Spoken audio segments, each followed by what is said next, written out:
video ini, saya akan membacakan janji terlebih dahulu.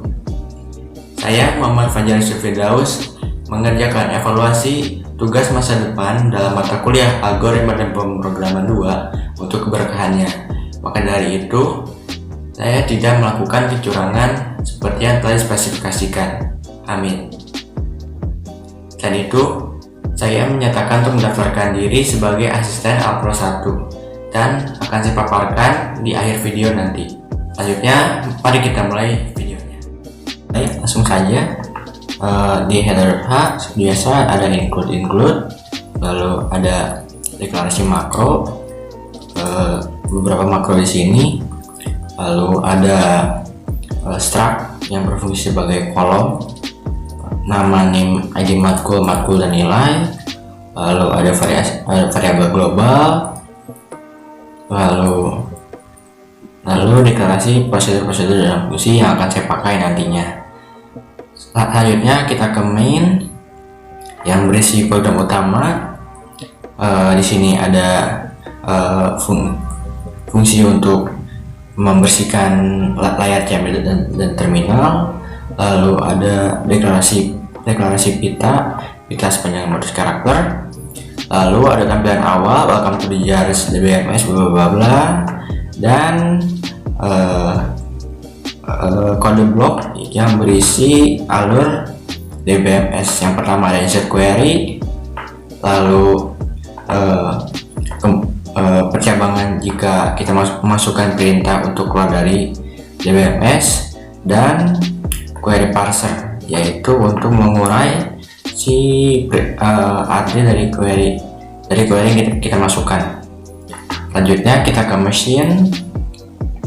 Di mesin ada reset query yang berfungsi untuk mereset query yang ada di current query, lalu ada insert query.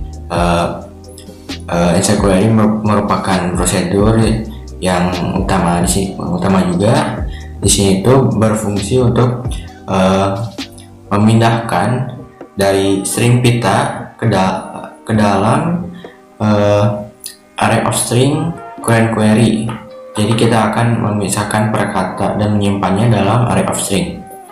Lalu di sini ada prosedur dan fungsi mesin kata. Saya menggunakan prosedur dan fungsi yang sama seperti yang diajarkan di kelas.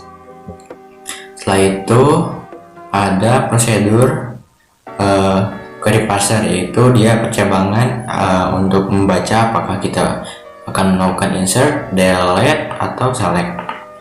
Lalu selanjutnya prosedur utama yaitu insert data yang berjalan untuk memasukkan data baru.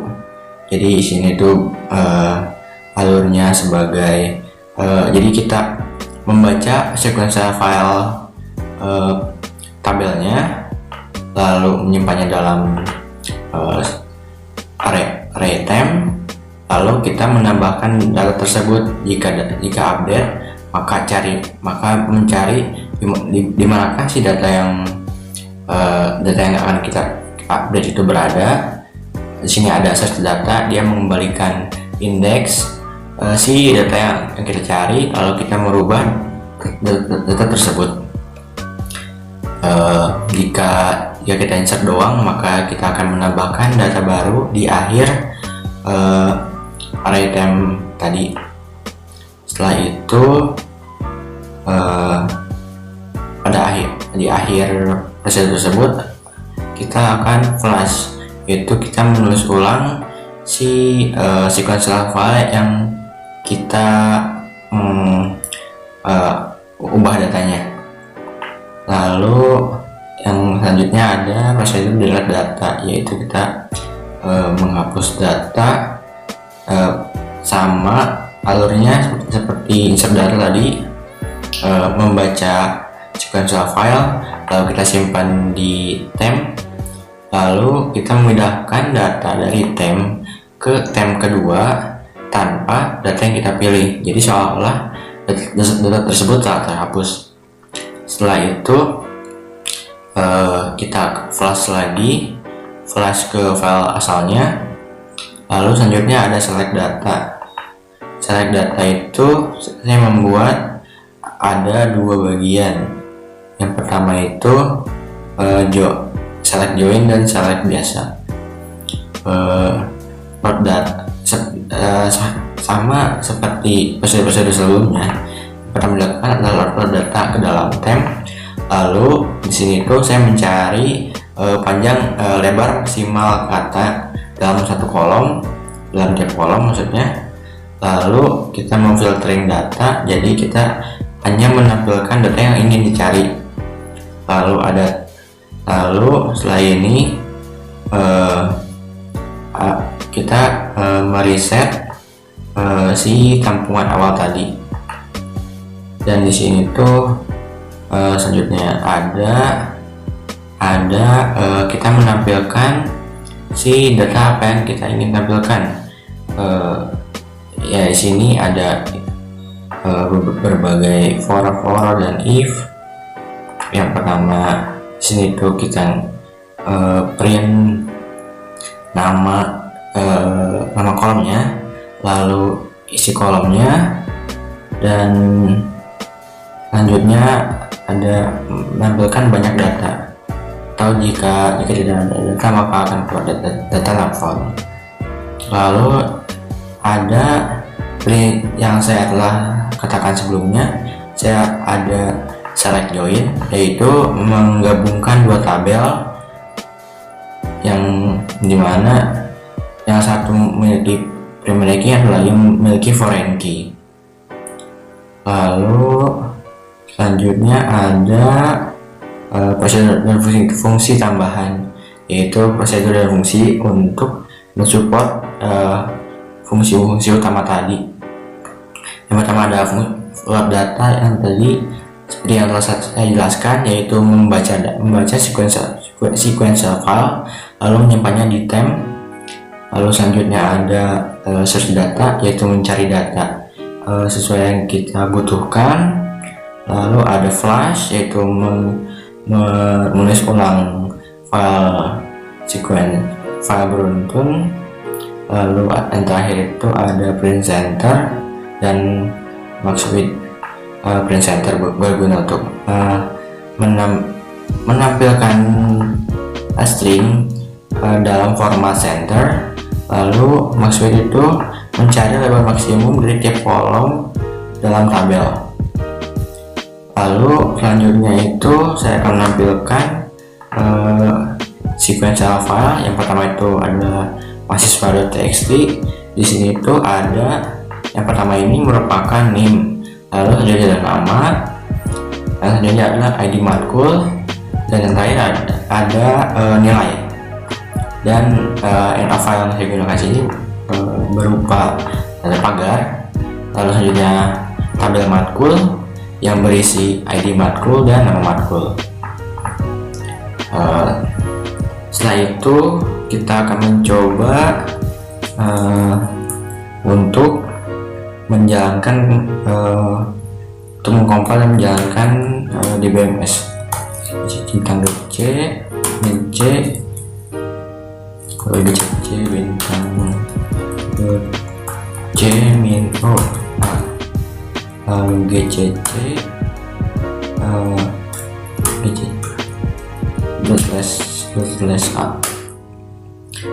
Nah, yang pertama akan saya tunjukkan adalah insert mahasiswa, lalu datanya 199 Dadang Konelo, lalu masukkan ID matkul C031 dan nilai, lalu titik koma. Maka di sini akan terlihat perubahan adanya data baru.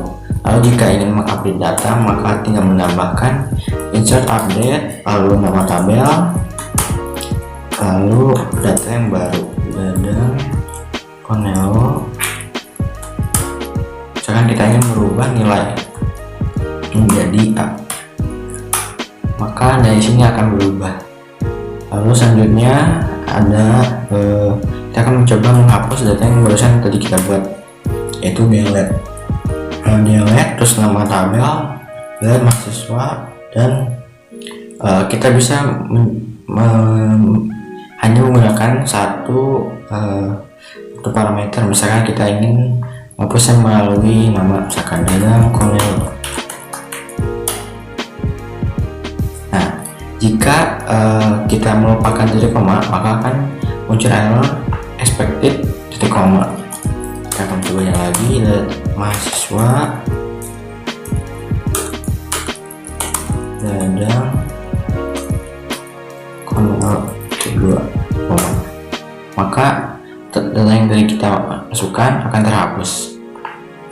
Lalu selanjutnya adalah select. Misalkan kita ingin menampilkan seluruh tabel, maka akan select bintang lalu nama tabelnya mahasiswa, maka akan muncul semua isi tabel dan banyaknya. Lalu misalkan kita hanya ingin menampilkan satu kolom saja, misalkan kolom matkul di tabel matkul, oke, hanya menampilkan matkul dalam tabel matkul. Lalu fungsi bonus yaitu select join tabel, nama tabel 1 lalu nama tabel 2 matkul, maka akan menampilkan nama NIM, nama, dan ID matkul yang sudah berubah menjadi matkul. Jika ID matkul tersebut tidak terdaftar di tabel matkul, maka akan menampilkan ID matkulnya. Sekian dari presentasi teknis saya. Seperti yang telah saya paparkan di awal video, yaitu saya akan memaparkan jawaban dari pertanyaan ketika mendaftar sebagai asisten A+1. Yaitu pertanyaannya, apa yang dapat Anda kemukakan atau nilai lebih Anda agar dapat lebih bisa terpilih sebagai asisten praktikum A+1 dibandingkan dengan kandidat yang lain. Sebelumnya saya tidak bermaksud untuk merasa lebih dari yang lain, karena saya juga masih belajar dan tiap orang juga mempunyai kekurangan dan kelebihannya masing-masing. Jadi yang pertama itu motivasi yang kuat dari dalam diri saya dalam hal ngoding. Ya itulah. Jadi saya itu memiliki ketertarikan dalam dunia ngoding itu sejak kelas 10. Jadi awalnya itu saya melihat perkodingan itu merupakan hal yang menarik, dan hal itu terbawa hingga sampai sekarang. Ya, dan itu merupakan alasan saya mengapa memilih jurusan ilmu komputer. Lalu yang kedua, dalam mengerjakan tugas saya selalu mengerjakan di awal-awal. Di A+1 juga saya sering mengerjakan TP dan beberapa latihan APRO itu di awal-awal. Tentu saja itu berhubungan dengan poin pertama tadi, yaitu motivasi saya.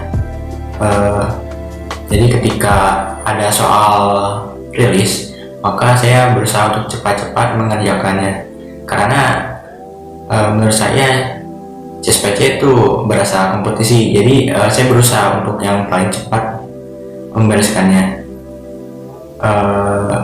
Mungkin itu saja yang dapat saya jabarkan dari pertanyaan. Itulah DBFS yang saya buat. Mungkin belum sempurna, tapi tidak menutup kemungkinan akan ditambahkan fitur-fiturnya di video-videonya. Akhir kata, terima kasih sudah menonton dan menyaksikan video presentasi saya.